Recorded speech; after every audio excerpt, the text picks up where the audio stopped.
바다가 인접한 한 초등학교 3학년 미술 시간. 온갖 상상력과 호기심으로 가득 찬 아이들에게 바다는 과연 어떤 모습으로 그려지고 있을까? 바닷속에 들어가 본 적은 없지만 바닷속은 참 신기할 것 같아요. 문어들이 짝지어 놀고 고기들이 먹이를 찾아 굉장히 돌아다닐 것 같아요. 아이들의 그림 속에 나타난 것처럼 바닷속에는 약 20만 여종의 생명들이 저마다의 삶을 펼쳐가고 있다.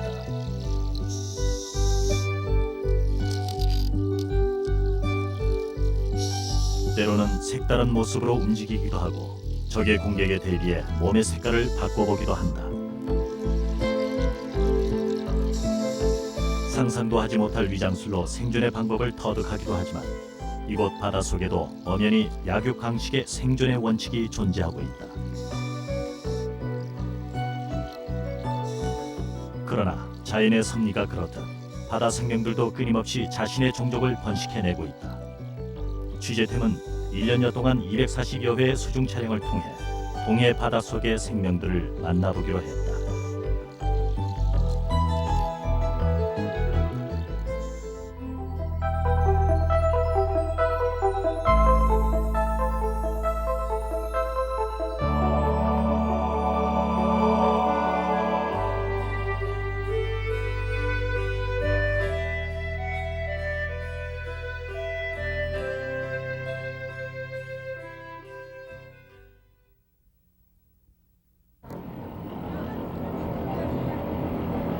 육지의 봄 기온을 닮아 바다색도 파리하게 물들어가는 4월. 문어와 미역 채취가 한창인 이곳은 어로 한계선 이북에 위치한 동해안 최북단 저도어장이다. 멀리 해금강이 손에 잡힐 듯한 저도어장은 매년 4월부터 10월까지 한시적으로 조업이 이루어지는 곳이다.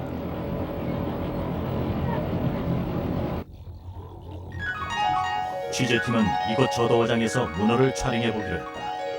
겨우내 자란 미역과 다시마들이 훌륭한 해중림을 조성해놓고 있다.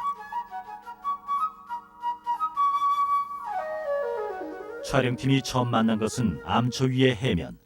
자세히 들여다보니 공생관계를 갖고 있는 털손 찬쥐개가 조심스럽게 고기를 내민다.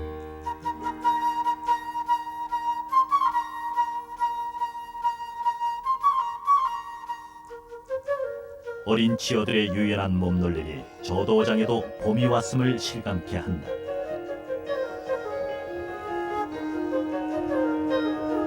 파란 해조 숲속에 선홍빛 문어 한 마리가 경계태세를 늦추지 않고 있다. 두 종류에 속하는 문어는 일정한 영역권을 지키는 정착생물로 8개의 다리와 다리마다 달려있는 둥근 흙반을 이용해 이동과 부착을 하며 때로는 교미 때 훌륭한 생식기 역할을 하기도 한다. 사냥에 나선 잠수부와 바위 틈에서 떨어지지 않으려는 문어가 일대 격전을 벌이고 있다. 40kg 남짓한 문어의 저항도 잠시일 뿐 잠수부의 날카로운 작살 앞에서 힘없이 무너져버리고 만다. 문어는 특유한 맛과 성장률과 생존력이 높아 어민들에게는 소득을 높여주는 인기 있는 해산물로 인식돼 있다.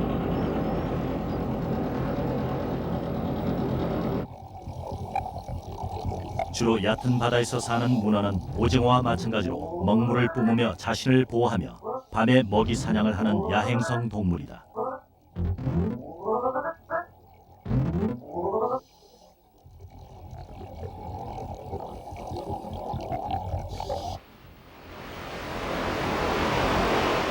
저도어장 촬영을 마친 취재팀은 동해 연안을 삶의 터전으로 삼고 있는 정착성 생물들을 살펴보기로 했다.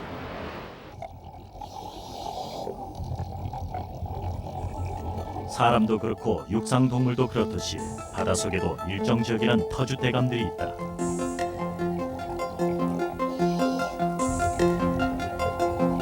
흔히 우럭이라 불리는 볼락은 동해안 암초 사이에서 쉽게 찾을 수 있는 정착성 어류다.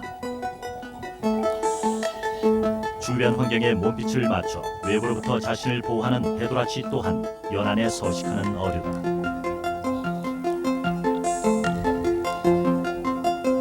우리나라 삼면 어느 곳에서도 발견되는 노래미. 그 이름만큼이나 낯선 이방인에게 경계의 눈빛을 띠고 있다.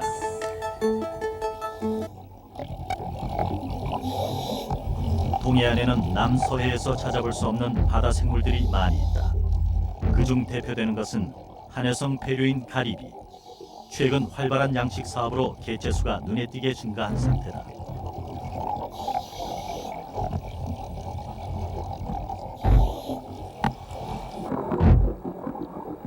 모래속을 파고드는 북방대합 또한 동해안에서만 서식하는 한해성 폐류에 속한다.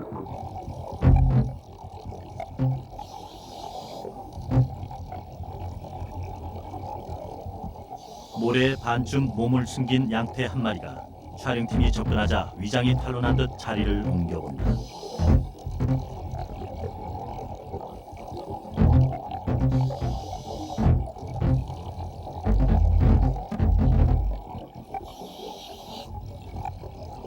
위장으로 순위를 매기자면 단연 선두를 지키고 있는 가자미. 동해안에서만도 여러 종류가 서식하고 있다.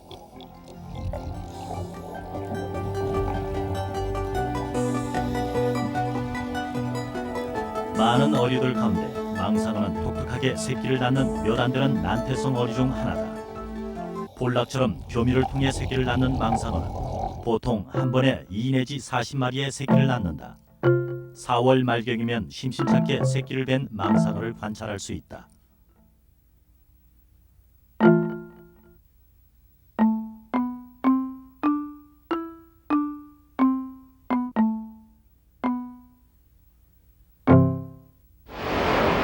어둠이 찾아드는 바닷속은 어떤 모습을 하고 있을까?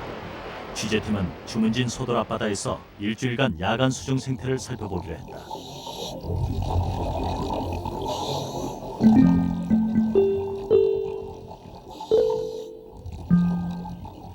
조용한 바닷속에 낯선 이방인들이 찾아들자 한바탕 소동이 일어난 듯하다. 졸고있던 날개 횟대 한 마리가 조명에 놀라 공작새 같은 등 지느러미를 좌우로 흔들더니 이내 사라져버리고 만다.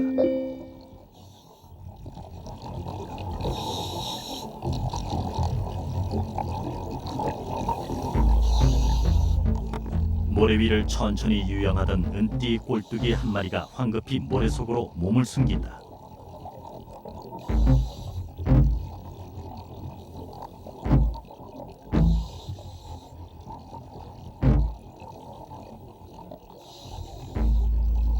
두 발을 내밀어 최후의 위장을 정리하는 모습이 신비롭기까지 하다.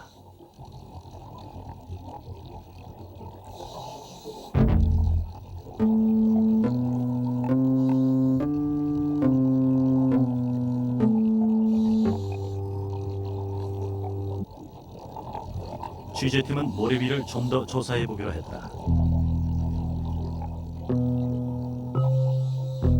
손톱만한 비단 고동도 어떻게 눈치챘는지 가던 길을 멈추고 모래 속에 몸을 숨겨본다.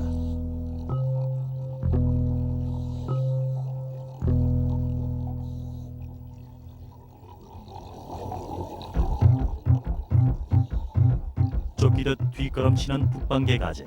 생김새가 개인지 가재인지 구별이 안 돼 북방개 가재로 이름 붙여진 것 같다.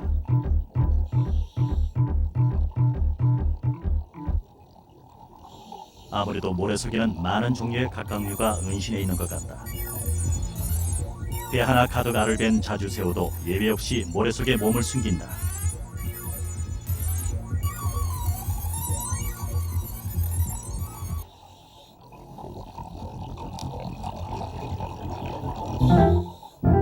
양태 새끼인 듯한 어린 고기 한 마리가 모래를 팔고 들더니 이내 종적을 감춰버린다.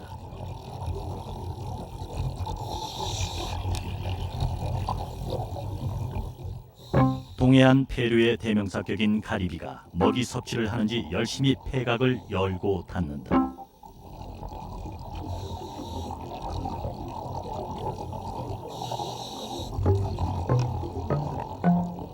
수중 어느 곳에서도 촬영팀을 반기는 것 같지는 않다. 해조를 한 움큼 등에 부착한 민꽃게 한 마리가 촬영팀이 접근하자 집게발을 높이 들어 공격 자세를 취해본다.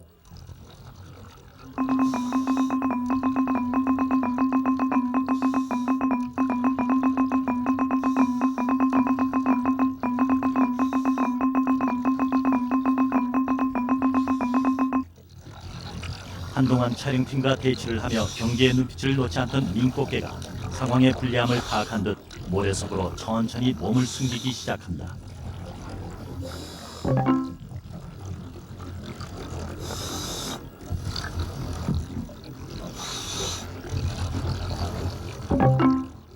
이제 민꽃게의 모습은 흔적도 없고 모래 위엔 해조만 나풀거린다.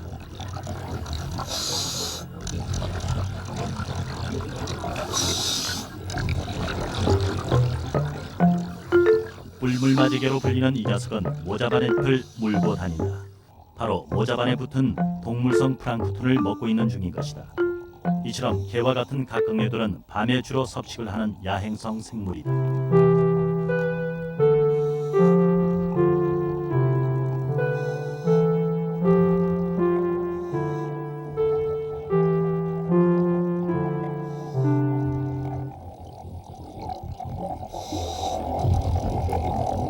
바위 틈에 옹기종기 모여있는 성게들도 주로 밤에 행동을 한다.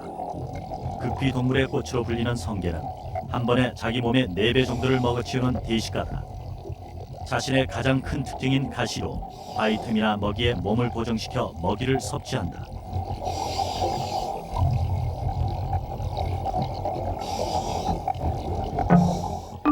육지와는 달리 바닷속의 밤은 생존을 위한 몸부림으로 부산하다.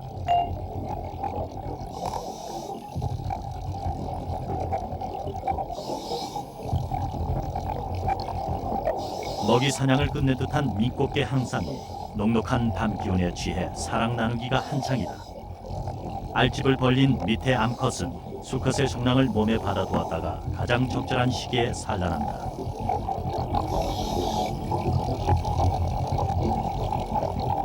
취재팀이 심술맞게 사랑 나누기를 회방하며 뒤집어 놓아보았다. 그러나 녀석들은 다시 원위치를 고집한다.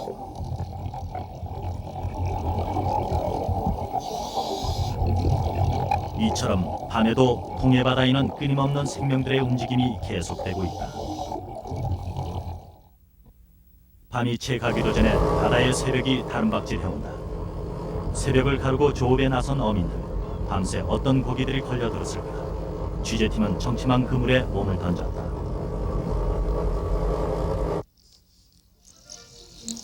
은빛 비늘을 반짝이는 청어를 비롯해 많은 종류의 어류들이 눈에 띈다. 어포로 더 잘 알려진 말쥐치를 비롯해 연한 정착성 어종인 가자미들도 눈에 띈다. 그물이 답답했는지 볼락 한 마리가 열심히 그물을 쪼아보지만 역부족이다. 새끼 오징어들도 필사의 탈출을 시도해본다.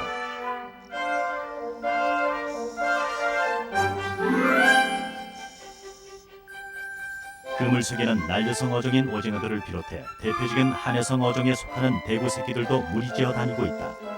바로 이곳 동해안이 난류와 한류가 교차하는 곳임을 증명해주고 있다. 북한 한류와 동한 난류가 교차하기에 다른 어느 곳보다도 풍부한 어족들이 모이는 곳이다. 북한 한류와 동한 한류가 주로 만나는 지역이 강릉 부근 좀 더 확대하면 삼척에서 속초 사이에 좀 형성되게 됩니다. 이때는 두 해류가 만남으로 해서 찬물은 무거우니까 가라앉고 따뜻한 물은 가벼우니까 부상하게 됩니다. 그래서 두 만나는 지역에서는 위아래로 물이 움직이게 됩니다. 따라서 해저 저층에 있던 영양류가 부상하게 됩니다. 그래서 많은 영양류가 부상하니까 거기에 플랑크톤이 서식하기 좋게 되고 그래서 많은 어류가 그쪽으로 몰리게 됩니다. 사계절이 뚜렷한 한반도는 수온 또한 계절별로 다양하게 나타난다. 인공위성 노아가 새벽 2시에 촬영한 한반도 해안의 수온 변화를 보면 여름과 겨울의 수온 차이가 약 20도 정도를 보이고 있다.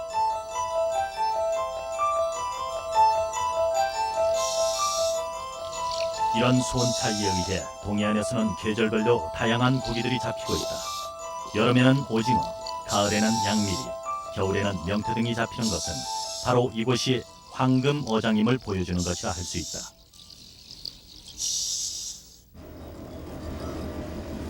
동해안 정치망 어업은 크게 두 종류로 나뉘는데 하나는 배유성 어류를 잡는 그물, 또 하나는 정착성 어류를 잡는 형식의 그물로 대별된다.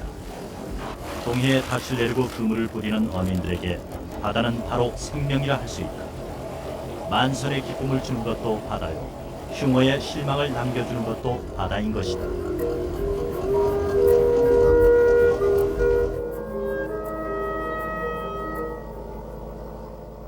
거기 와가지고 저 영진수산 와가지고 청어 잡을 적에 최고 많이 잡았어요. 얼마나 잡았는데? 한 3만 한 5천 킬로, 3만 5천 킬로. 돈으로 따지면은 한 2천만 원. 200 확세. 200 맞지? 취재팀은 어민들에게 항상 만선의 기쁨이 있기를 기원하며 남쪽 울진 부근으로 촬영지를 옮겼다. 울진 원자력 발전소에서 3km가량 떨어진 나곡 앞바다. 이곳 마을 사람들이 꽃동선이라 부르는 수중 암초를 조사해 보기로 했다. 유화를 그려놓은 듯한 현란한 산호 군락이 취재팀을 반긴다.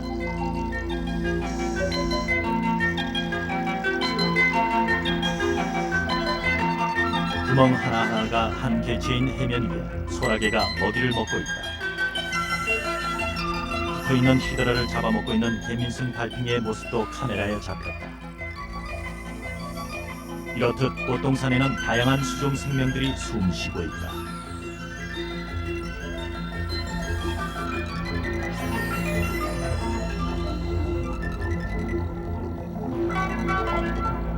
배설을 하는 듯 개민승 달팽이가 항문을 열어놓고 있고 진주 담치 사이엔 개민승 달팽이의 알이 물결에 흐느적거리고 있다.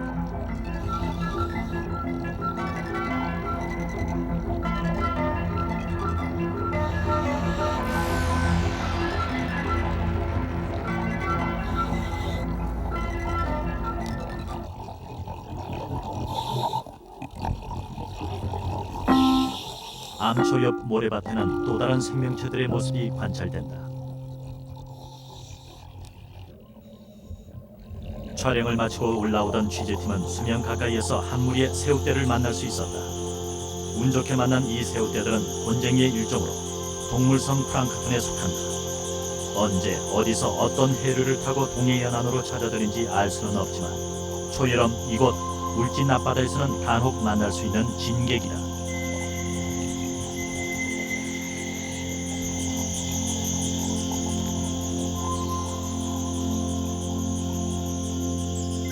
무리에서도 희미하게나마 관찰할 수 있는 이 새우떼들이 최근 언론에 보도되었던 울진 원자력 발전소 가동을 일시 중단시킨 장본인들이다. 울진 원자력 발전소 가동을 2번이나 중단시켰던 새우떼의 피해는 세계에서 처음 있는 일로 밝혀지고 있다.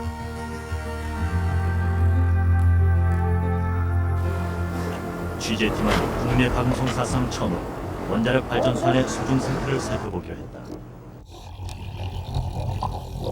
불빛이 반가운 듯 주광성 어류인 보고대들이 취재팀을 반긴다.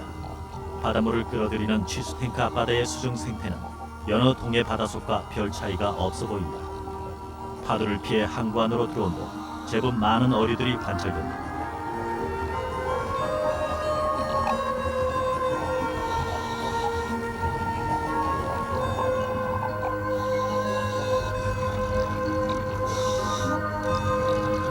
낯선 이방인들의 방문에 모래 속에서 휴식을 취하던 어린 풍장어들이 황급히 자리를 피합니다.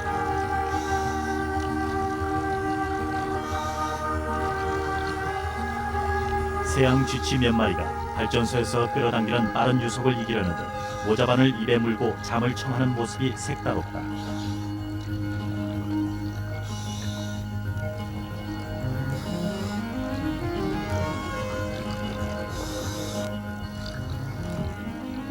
모래 위 한편에는 얼핏 봐도 1m는 넘어 보이는 개치렁이 한 마리가 모래 속으로 긴 몸을 숨긴다.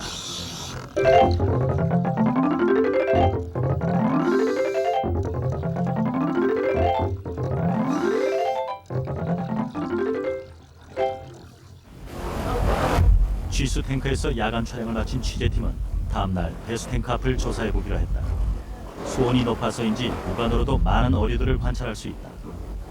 발전기를 냉각시키고 나오는 물의 온도는 취수 때보다 평균 7도 정도 높아 난류성 어종들이 많을 것으로 예상된다. 발전소에서 쏟아내는 물의 양은 초당 120톤. 빠른 물살에 수중 촬영이 결코 쉽지는 않을 것 같다. 예상했던 대로 따뜻한 제주 연안에 줄여 서식하는 자리돔들이 해저숲 사이를 너밀고 있다.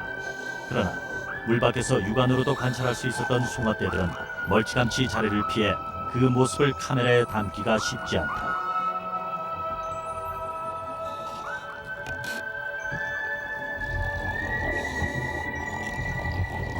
해조류도 따뜻한 곳에 주로 서식하는 바위 두둑이나 분부채말 등이 여러 곳에서 관찰된다.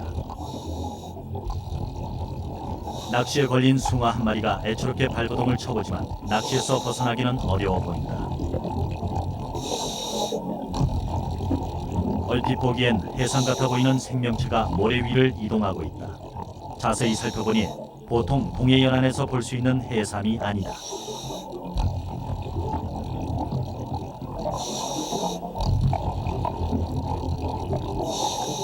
블랙이 말 위에 누워있는 개해삼도 남쪽 따뜻한 곳에서 관찰되는 바다 생물이다.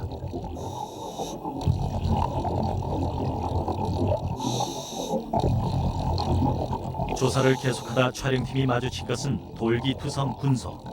이 또한 수온이 높은 지역에 사는 바다 생물로 일반 군소와 모양이 사뭇 다르다. 그러나 일반 군소와 마찬가지로 손으로 건들자 붉은 색소를 내뿜는다. 이렇듯 배수 탱크 부근의 수중 생태는 높은 수온과 빠른 유속으로 인해 일반 해양과 큰 차이가 있음을 보여주고 있다.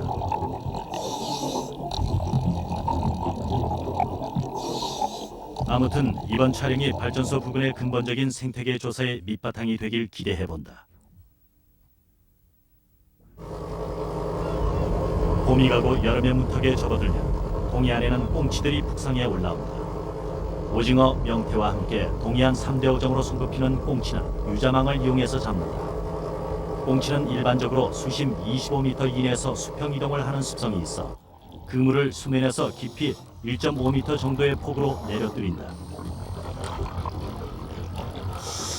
성질이 급한 꽁치는 일단 그물에 걸리면 오래 살지 못하고 죽어버린다. 그물을 놓은 지 얼마 되지 않아서 그런지 그리 많지 않은 꽁치가 걸려있다.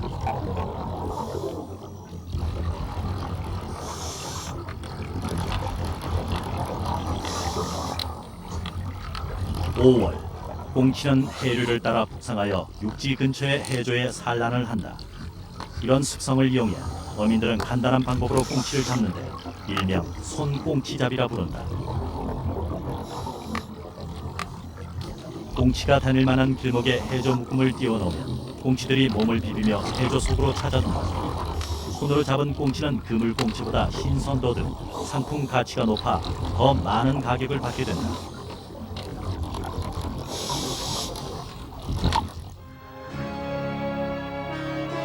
6월 초, 취재팀은 우리나라 최동단에 위치한 독도를 찾았다. 수많은 괭이 갈매기들이 날개짓을 하며 취재팀을 반긴다. 인간이 뻗은 파괴의 손길을 벗어난 섬 곳곳에는 새로운 생명을 잉태하는 숭고한 숨소리가 들려온다.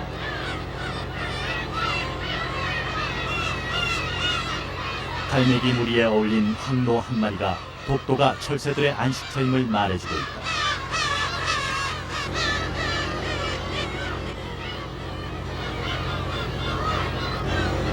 취재팀은 섬 주위를 돌면서 세 군데 수중 촬영 포인트를 잡았다.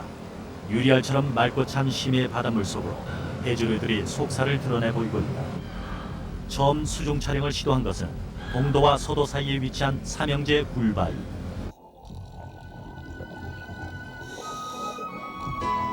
독도에서만 찾아볼 수 있는 대황과 각종 해조류들이 암벽을 따라 무성히 자란 모습은 마치 열대 밀림을 연상케 한다.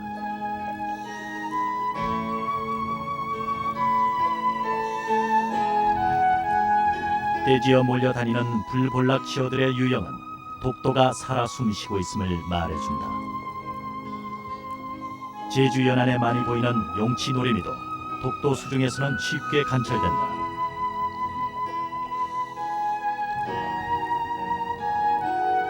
해저숲을 헤치며 조사를 하던 중 바위 틈새에서 운 좋게도 오징어 알을 촬영할 수 있었다.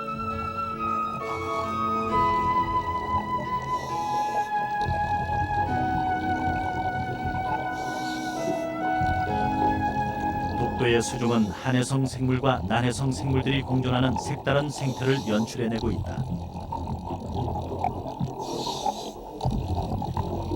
울진 원자력 발전소에서 만났던 자리돔도 카메라가 낯설지 않은 듯 제비 같은 꼬리로 바위 틈 사이를 유영해간다.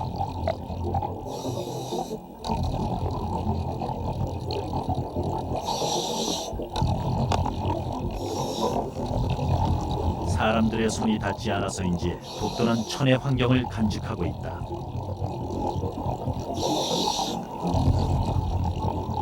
주먹만한 크기의 자연산 전복과 어민들이 홍삼이라고 부르는 해삼도 고구마만큼 크게 자라있다.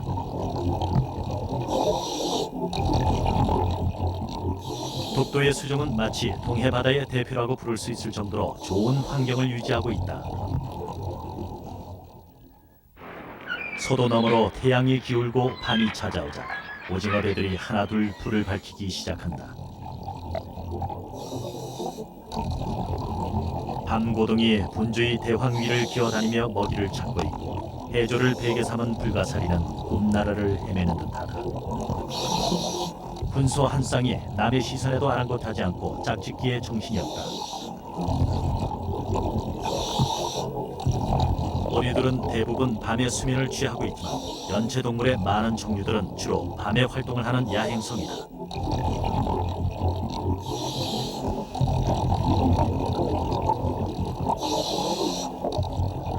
낮에는 모습을 감추었던 고동들과 소라들은 밤이 되면 물가에 기어나와 먹이를 섭취한다. 취재팀은 독도가 동해의 가장 아름다운 청정 해역으로 길이 남기를 기대하며 아쉬운 작별을 고했다. 동해바다가 아직까지는 제가 생각할 때는 포항 위로는 청정해역 같아요. 제가 약 한 30년 동안 다이빙을 하면서 이 동해바다 50m에서부터 시작해가지고 물깊이 약 10여 m까지는 만져보진 않았지만 눈으로 안 본 곳이 없을 것 같아요. 죽변근해, 그 다음에 삼척근해, 그 다음에 속초, 중운지, 이 강릉, 물속의 암초를 거의 다 머릿속에 그리다시피 지금 알고 있는데, 동해바다 아직까지 청정해역으로서 세계 자랑할 만한 것 같습니다. 그 무엇이 동해를 청정해역으로 세계에 자랑할 만하게 하고 있을까?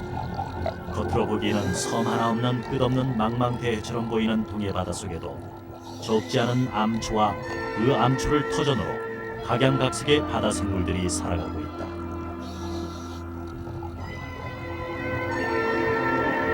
말미잘리로 보이는 이런 모를 생명체들의 군무가 동해를 살아 숨쉬게 하고 있다. 취재팀은 동해안 이곳저곳에 산재해 있는 수중 암초 주변의 생태를 관찰해 보기로 했다.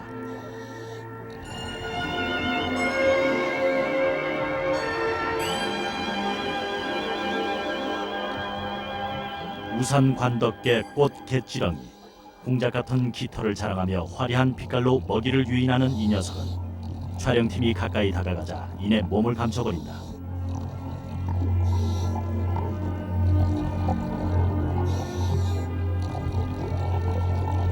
바닷속은 육지에서는 상상할 수 없을 정도로 다양한 생명들이 다채롭고 아름다운 색깔을 연출해 놓고 있다.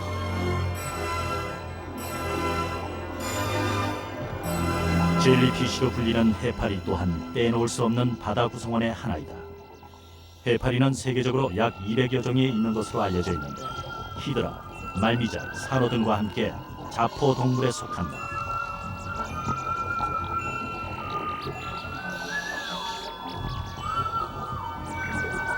긴 촉수와 독을 담고 있는 주머니인 자포를 가지고 있으며 어떤 종류는 여러 마리가 줄처럼 하나로 연결돼 활동하기도 한다.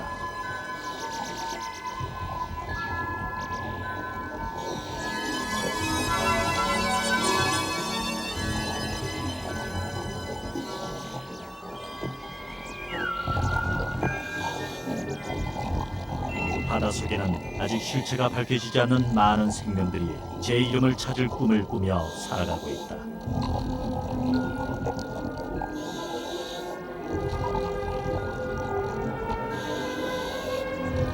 해저 모래바닥에서 간혹 발견되는 항아리 모양을 한 이것은 큰 구슬 우렁이의 알집이다. 큰 구슬 우렁이는 모래에 자신의 점액질을 섞어 항아리 모양의 알집을 만든 후 그 안에 산란을 한다. 큰 구슬 우렁이는 발을 길게 빼내 몸의 반 이상을 뒤집어 쓴 채 운동을 하며 이메페나 목 종류의 껍질에 구멍을 뚫어 먹이를 먹는 연체동물이다.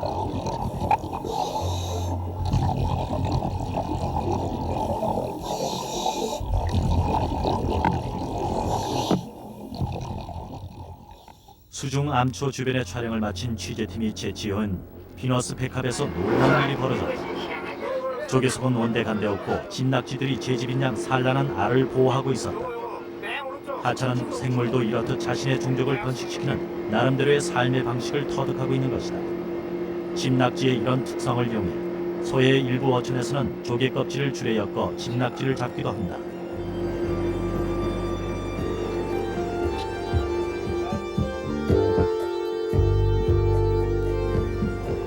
피서객들이 몰리는 여름이 되면 동해안에는 이색적인 풍경이 벌어진다.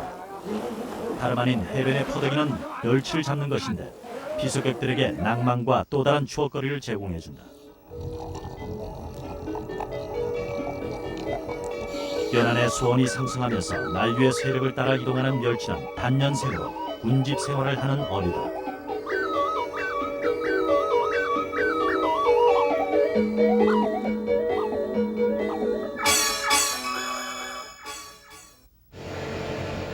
동해안에서는 멸치가 아직은 시험 조업 대상이지만 어획량 예측이라든가 제방 문제를 보완한다면 어민 소득을 올릴 수 있는 좋은 어종으로 각광받을 것이다. 태풍의 몸을 피할 섬이 별로 없는 동해안에서는 어류들도 더욱 강한 생존력을 갖게 된다. 그래서 동해안 멸치는 남해안 멸치보다 육질이 좋고 맛도 뛰어나다는 평을 받고 있다. 멸치가 육지 가까이로 몰리는 것은 고등어들의 공격에 쫓겨서 수중에서 잡은 고등어의 입에는 어김없이 두 서너 마리의 멸치가 물려져 있다. 고등어의 공격을 피하고 어선의 그물을 겨우 피한 운 좋은 멸치들은 마지막에 해변에서 관광객들의 손에 잡힐 운명에 처한다. 동해안의 대표 어종은 단연 오징어다. 오후 5시 취재팀은 오징어 조업선의 동생 주문진 항을 떠난다. 조업 지점은 주문진 동방 7.5마일 해상, 어탐이 수심 350m를 가리키고 있다. 조업 지점에 다다르면 먼저 배의 중심을 잡기 위해 시앵크를 설치하고 본격적인 조업 준비를 서두른다. 해가 떨어지기 무섭게 인근 배들의 집어등이 밝혀지고 오징어가 나타나기 시작한다. 어느덧 낚시에는 분수 같은 물을 뿜으며 하나둘 오징어가 걸려들기 시작한다.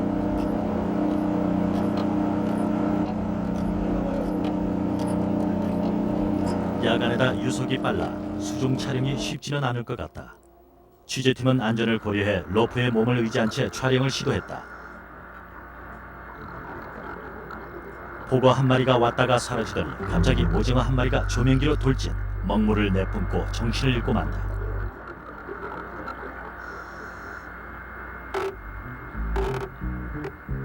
잠시 후 의식을 되찾은 듯 멀리 어둠 속으로 사라져버린다.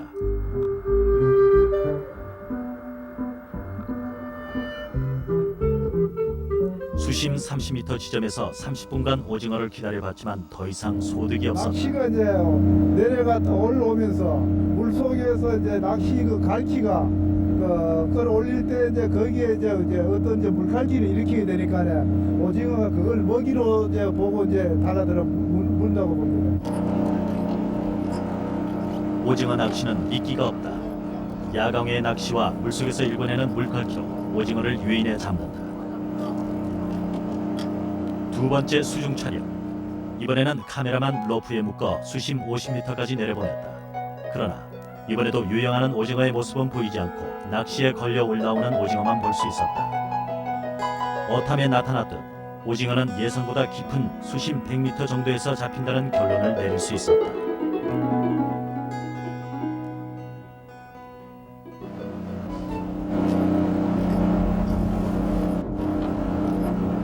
취재팀은 접근을 쉽게 허락지 않는 바다를 원망하며 오징어 수중 촬영을 마칠 수밖에 없었다.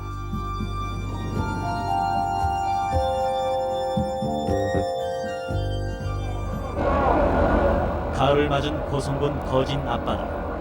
힘찬 아침 햇살을 맞으며 조업에 나선 어선에는 양미리가 배 하나 가득하다. 새벽 4시에 조업에 나선 배들이 일출이 채 되기도 전에 만선에 가까운 고기를 잡았으니 상당히 많은 양미리가 있다는 것을 알 수 있다. 그물 가득 올라오는 양미리 모습에 어민의 얼굴에도 한박 웃음꽃이 핀다. 갈매기들의 구걸도 전혀 귀찮지가 않은 표정이다.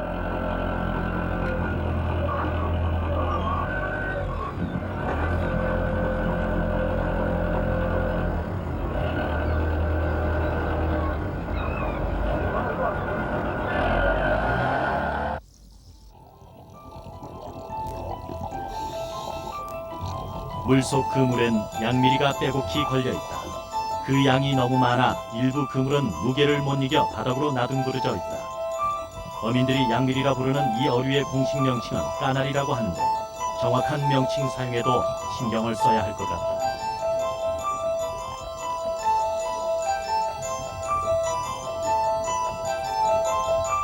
군무를 하듯 떼지어 하늘을 덮은 까나리 떼는 수중 폭포를 연상케 하듯 일대 장관을 이룬다.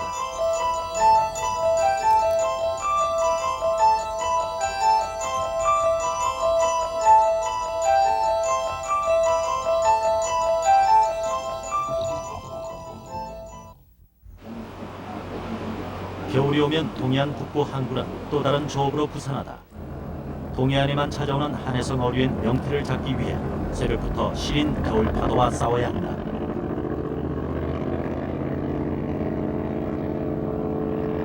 깊은 바다에 주로 서식하는 명태는 해가 갈수록 그 양이 감소돼 어민들에게 적지 않은 시름을 안겨준다. 옛날에는 정말 명태 한 번씩 잡았다 뭐 한 사람이 3발이니 그러니 300급 400급씩 막 이렇게 잡아대요. 지금 명태 한 마리 나요? 안 나잖아요.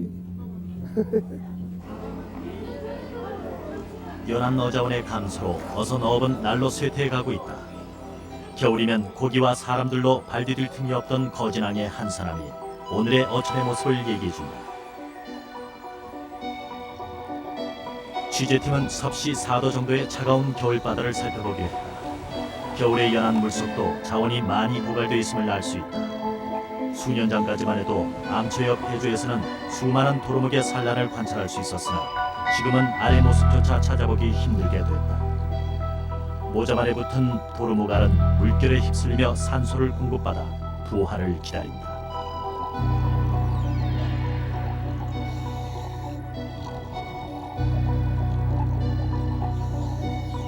이름 모를 알들이 부착된 해조숲 사이로 도치 한 마리가 모습을 드러냈다. 몸 가운데 흙반을 이용해 자신의 몸을 고정시키는 도치는 생김새만큼이나 움직임이 무디다. 심퉁이로 불리는 도치는 겨울에는 뼈가 연해 그냥 먹을 수 있지만 봄이 되면 뼈가 없어져 식탁에 오르지 않는다.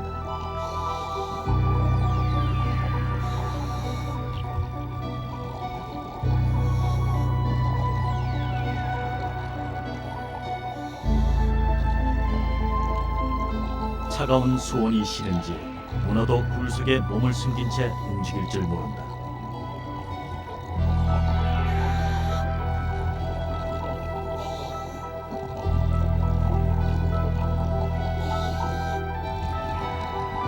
그러나 추운 겨울에도 불가사리의 먹이 사냥은 그침이 없다.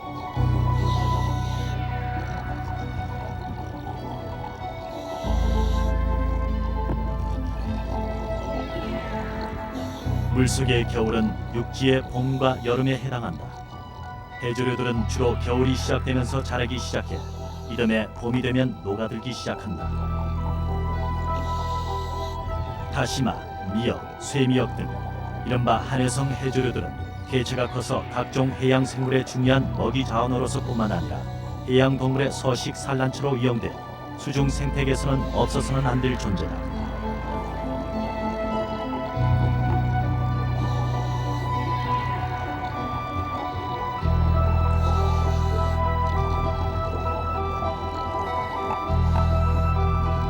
연한 물속에서 흔히 발견되는 잡초와 같은 이 식물은 잘피라 불리는 수중식물로 꽃을 피우는 몇 안 되는 현화식물이다. 그러니까 물속에서 가장 고동화된 식물인 셈이다. 최근 잘피가 오염정화 식물로 발표돼 밖에 비상한 관심을 끌고 있다.